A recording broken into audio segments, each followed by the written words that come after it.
Sadr is a place. Qalb is a thing. Qalbu shay'un. Al-qalbu shay'. It's something. But sadr is a place. Allah did not say in the ayah, He whispers and retreats and constantly does so for evil in the hearts of people. He didn't use the word hearts. What word did He use? The chests. The chests. There's a difference between saying He whispers in the hearts and He whispers in the chest. The imagery, if you want to put it in the form of an image to help you understand it, think of it like this. The heart is like a castle. And around the castle there's some open real estate. There's a yard, there's a front yard, side yard, backyard. Open real estate. And all of this real estate and the heart is inside your chest. Allah said He gave him access to the chest, but not access to what? Not the heart. So he's in the front yard, or he's in the backyard. He's all around, but he's not where yet? He's not in the heart is locked. Door's locked. And the only one who has the keys to that door is who? You. If you open that door, He's waiting. He's constantly there. يُوَسْوِسُ فِي صُدُورِ النَّاسِ, hoping one day He can enter the qalb. But if you let Him in the qalb, what's going to happen then? Or if you don't let Him in the qalb, you could say isti'adha and He'll stay outside. He won't disappear. He'll take a step back, maybe quiet for a few seconds, maybe find a couple hours later, come back to you again. But if you let Him in, what happens? Let me tell you the contrast. People who have iman, you know what's beautiful to them? Faith itself, remembering Allah itself. وَلَكِنَّ اللَّهَ حَبَّبَ إِلَيْكُمُ الْإِيمَانِ وَزَيَّنَهُ فِي قُلُوبِكُمْ. Allah beautified iman for you, and He actually made it beloved to you, and He beautified it inside your hearts. You find beauty in iman. You find beauty in this belief. Now, imagine what happens when shaitan makes his way in. What's going to happen? You're going to find beauty in iman anymore? No. You'll find beauty in something else. So Allah says, وَزَيَّنَ لَهُمُ الشَّيْطَانُ أَعْمَالَهُم. When shaitan makes his way into your heart, evil deeds start looking beautiful. They start looking tempting. They start looking good. If the remembrance of Allah is in your heart, evil deeds will look ugly. They will وَكَرَّهَ إِلَيْكُمُ الْكُفْرُ وَالْفُسُوقُ وَالْعِصْيَانِ. Allah made disbelief and corruption and disobedience disgusting to you.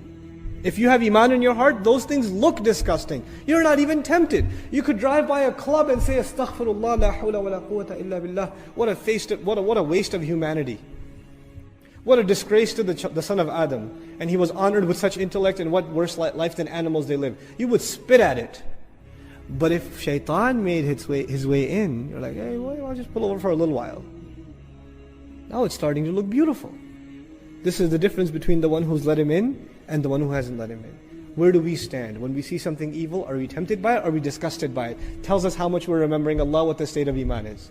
If iman is beautified, disbelief, kufr, corruption will look evil. And if shaitan has finally found an entrance, then the other way around. So Allah gave, is a mercy of Allah. He gave him access to the chest, but not access to the heart. That is our responsibility. That is our responsibility. May Allah give us the ability to protect our hearts. Who is better at whisper, the human being or the jinn? Who takes the primary role? The jinn. Also, the waswasa of the jinn, huwa al-asl, as the ulama comment. It is original. In other words, if a human being is whispering something evil to you, it may or may not be his original idea. He may himself have plagiarized it from a shaitan, from a jinn to begin with. But when a jinn does waswasa, it is his own. It's his original. So the source is mentioned first, min al-jinnah, and then the secondary, wan nas. And here we learn something else. Vehicles. Shaitan uses vehicles. This min al-jinnah can be istikhdaman also. What that means is Iblis uses jinns and uses people to conduct his waswasa. He uses them to conduct his waswasa. So you know that waswasa of shaitan can come to you through your best friend. You hear his voice on the phone. You don't hear Iblis's voice. But you know what? At that point he's a puppet for Iblis. And he especially does this with kuffar, not as much with Muslims, but especially with kuffar. Young man is going to college, trying to guard his shame. He's a good looking guy, you know. He decides, man, these girls give me too much attention. I gotta grow a beard. Because you grow a beard, automatic girl deterrent, right?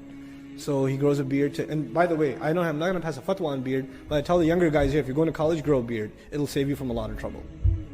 You're just going to look in the mirror and say, I'm going to go to a party looking like that. I look like I'm trying to imitate Allah's messenger, then I'm going to go to the party. You'll be ashamed of yourself. You won't be able to go. So protect yourself, grow a beard.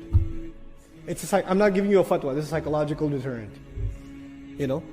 So anyways, this guy is growing a beard. He's trying to protect himself. He keeps his eyes low. Shaitan doesn't come to him. You know what he does? He goes to this non-Muslim girl and says, hey, go talk to him. So she comes over, did you do the assignment from last week? Innocent question. Because I think you're really smart. Uh-oh, now it's starting to get a little dangerous. He'll come to him, and now if he starts giving it some thought, then he opened the door, now he comes to him. You see that? He'll use people like puppets to give waswasa to you. He'll use people like puppets. And now he doesn't even have to use people. Now he's got websites and TV channels that do it for him. He's got his work on DVD. You know? It just doesn't, automated. He could kick back and relax and watch, even though he doesn't ever kick back, like we said. But we facilitated his job for him through modern, mass media. Mass media can be used for great things, but for the most part it's being used for evil things. For evil things. So this is, min sharril waswasil khannas, min al-jinnati wan nas rather. They could be from the jinn, and they could also be from the people. But the source is al-waswas.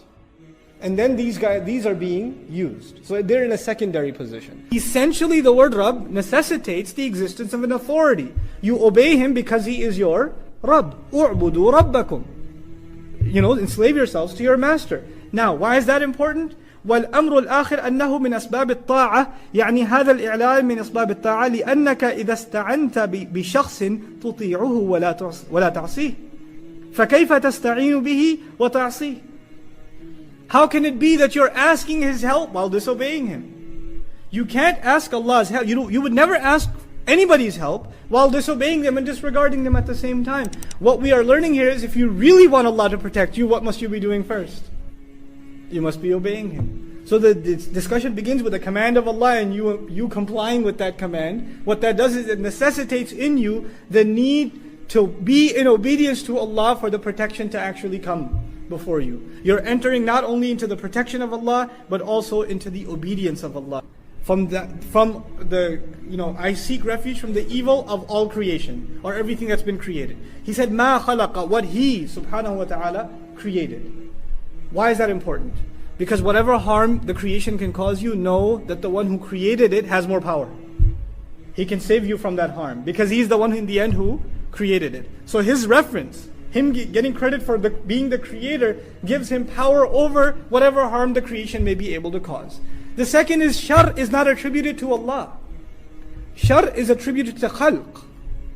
And ulama talk about this in depth and it becomes a philosophical issue, but I'll give you the gist of it. People keep it really simple. The bottom line in Islamic studies when it comes to the concept of shar is that evil is not actually an entity in and of itself. It is only considered the lack of good.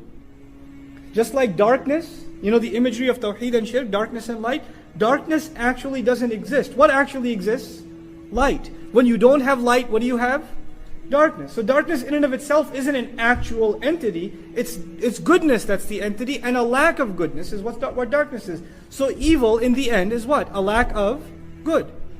But this ayah has profound lessons in it because Allah left the language open and universal. Min sharri ma khalaq, He didn't reduce it to shayateen. The evil in the next surah is sharril waswasil khannas, a very specific creation. But when you say ma khalaqa, whatever He created, from the harm of whatever He created, we learn from this that there is no creation on the face of this earth. No creation on the face of that doesn't come without a flaw. The only one free of flaw is Allah subhanahu wa ta'ala. Everything else will have something missing. Something will be missing. Some element of shar is possible from everything. Think of the most amazing creations of Allah like the sun. So many benefits from the sun. Are there harms from the sun too? So many benefits from water. Is there harm in water also? So many benefits in the earth. Are there harms in the earth too? So many benefits of the sky. Are there harms that come from the sky also? Everything Allah has created has an element. It can have harm in it.